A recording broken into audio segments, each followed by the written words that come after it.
jërë ngeen jëf mbokki internet yi teewlu inforewmi.com ñi ngi taxaw ak sëriñ Mamor Mbaye yoonu géej gi sëñ Mamor ñi ngi lay sant di la gërëm ëllëg ñi ngi nar a amal màggalu Cheikh Mamadou Fadal yan kàddu nga ñu mën a duppee ci jëmm jooju Cheikh Mamadou Fadal ñaareelu xalifa sëriñ bi yaa fadilan fadlawul xalaaxu yaa man bihi faaraxanil imlaaxu jërëjëfe sëriñ Touba est-ce que borom Touba amut morom ginnaaw bu ñaanalee sëriñ Mountakha mu yàgg fi ñaanal bu baax a baax njabootu sëñ Touba gi rawatina njabootu Cheikh Ahmadou Fadal sëñ Abou Baraka ne ci bopp bi noo ngi siyaar ñëpp di ñaanal ñëpp di am mbégte it ci site bi di Rewmi Info di ay jàmbaar yoo xam ne saa su ne ñu ngi saytu liggéeyu Serigne Touba bi noo ngi leen di ñaanal waaw ni nga ko waxee noonu la suba la ñuy waajal Kazu Rajab muy guddi Ihraaj wala Mihraj guddi la nag goo xam ni li ci xewoon laataa ñuy wax waxi sëñ Fallou kuy jullit war nga koo màggal ndax ku mës ne Allahu akbar asalaamaaleykum rek. bis bi sa bis la ndax guddi fukki fan ak juróom-ñaar ci rajab moom la rasulullahi sallallahu alayhi wa sallam riñaane woon dem ca sunu borom mu jox ko julli juróom kon boo nee julli juróom joyeux anniversaire ne ko maa ngi lay màggal ci sa gën a jamono soo gestoo du ci yonent yi weesu amaatuñ ci dara abdaal yi amaatuñ ci dara xutbu yi dara xewaatu ci ba ci wàllu yi yàlla mel ni Kazu Rajab da koo jëloon ngombe ko am fu mu ko tëj di xaar nag lu jot lu ko mat jot mu feeñal ko ci Serigne Touba nag di mbër moo xam ni menn mbër yebu ko te lamb yëpp upp na ko mu war koo dese nag Kazu Rajab bi nga xamante ne lu yonent bi doon dara Serigne Touba doon ci dara kon war na cee am mbër mu ci feeñ moo xam ni bu ci feeñee ba noppi day daal di jëlaat julli juróom ak lépp. tey ku ne waroon ngaa rey nag ngir màggale ko juróom sëñ Fallou tax na ñëpp def nañ ko ku ne waroon ngaa dajji butéelu boisson ngir màggale ko julli juróom sëriñ Fallou nag mayaat na ko julli juróom moo tax keroog bi mu feeñee ci Daaru Salaam sëñ bu mag bi da ne ku ko yaakaar demal Daaru Salaam ca gan ga wax nañ ni Seex Ibra ne ci àll bi taxan wax nañ ni wala gor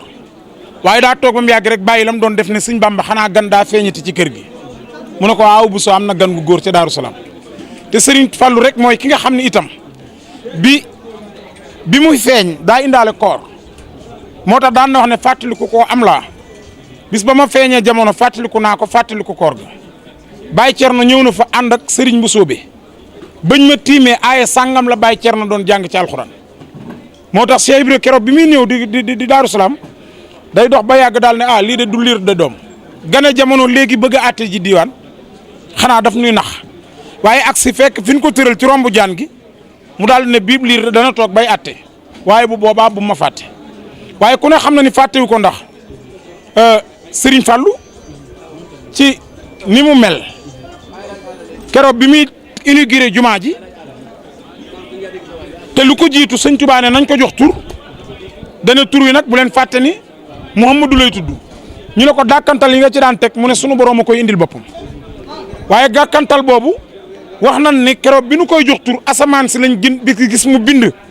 yëngu ci penku bi mag ñëpp teen gis mu bind zalika fadlullahi yuti man yasa wallahu sul fadlul azim loolu tax na ba Serigne Moussa Ka ni allahu sul fadlul azim kum may ngëneel déedi la yéem fàllilu mooy fàllu lamin turum wi doy na xarnu bi mooy doomi samsun wa xamar mbàkki mbusoobe duñ ko jar moo namp yaari weeni ngor mooy Bamba tey ci xarnu bi sidit baayam la royaat leeruk cosaan ga di royaat nday ja di xayril mursinaat ëmb na kersa xarnu bi mooy noobulub lislaam bi ci nun mboolem sërif si moo ci gën daal ne nag danay Useynu wala Asan maay xaadimam ci xarnu bi ma wax la tuuti ci jikkoom yoo xam ne tuuti la ciy melom nuru na baay ba mat na doom ëmb na kersa xarnu bi dem na ba màkka jullikaay aj siyaar ngën gi baay te indiwul alal di jaay nawleem amut ci xarnu bi taalifi bàyyee may wayam moo naan ci géej gi xikkamam moo donn duusi xam-xamam mën naa musal waa xarnu bi waaye keroog bi muy inauguré Soror bii mu tudde Cheikh Ibra ndeke ci lay confirmé ne du ko fàttewu ko benn yoon waaye keroog nee nañ dafa ànd ak sëñ Mourou Xabaan xool Soror bi yéeg ci kaw wàcc ñëw ci barabu sëñ Touba tiim ko wax ko bayit yi ma lay bëgg a wax daal ne ko tamaaka xunta taamulu yaa xadim bi u neexta fi daari naimi fa kunta nixmatan abadan muqimu muafatan murtadan cheikhil xadim daal ne ku xam ne sooroor bi tudd ma jox la junni bu doon jamono ji dañ naan millions yu bari la génn ndax la junni daan satisfaire léegi di nga yori million sax te doo ko mën a am dal na waaye junni ci poos ne tudde naa ko Lamp Fall joxoñ barabu Cheikh Ibra moom sëñ Fallu ne xanaa fàttewu ma ko de bisub keroog sax fàttewu ma ku dugg ca néeg ba di ma siyaar sëñ Mourou Xabbaan ne ko Mbàkke daa am looy fàttaliku mu ne ko waa bis ba ma ganee jamono ci yor bi rek bàyyi Cheikh Ibra dafaa ñëw ne ma bu ma ko fàtte xam nga loolu daa doy waar sa waay am na ñoo xam ne fàtte nañ li ñu réere biig ñii fàtte nañ daaw li xewoon ci heure bii ñii fàtte nañ mois passé sëñ Fallu bis ba mu ganee jamono la wax de ne bàyyi Cheikh Ibra ko tiim ne ko bu mu ko fàtte moom sëñ Mourou Xabbaan ne ko loolu ngay fàttaliku mu ne ko ak lu ko weesu daal ne ko Mourou Xabbaan aadama lëwal mu njëkk ma ba mu mujj mi lu fi xew man Fallu xam naa ko fii ba Màkka lu fi xew xam naa ko daal ne ko xam nga ku ma jaaxal borom baraag bii te lim ma jaaxale mooy nan la def ba yirif ma damaa xëy rek bokk ci moomeelam ndax foogoon naan damay feeñ ca naar ya jommal leen na leen Rasulullaay defoon waaye ni ma def ba bokk ci moomeelu sëñ Tuubaa moo ma jaaxal te it sëñ Tuubaa ne woon nag yaa faadilan fadla wal xalaaxu yaa man bihi faaraxanil imlaaxu gan gi feeñ ci man day mi ngi may tàqaleeg xaaraan yi kër gu mu feeñoon gudut fii du ma fa jóg di fa ñaan waaye kii nag bi mu feeñee ci man sëñ Bàmba dootuma jéggaane ti dara kon sëñ Fallu daal mooy ki nga xam ni te it sëñ Tuubaa fay na ko nag fi may tëjee wooteel na ko màggal gi muy màggalu Tuubaa waaye Serigne Touba jox na ko bis bu kenn amut tam sëñ Touba nag loo ko yéene rek dana la dal sëñ Fallou bëggoon ñëpp fekk si sëñ Touba nag def na ñëpp fekk si nañ sëñ Fallou waa mu ñu ngi ziar bu baax a baax jërëjëf.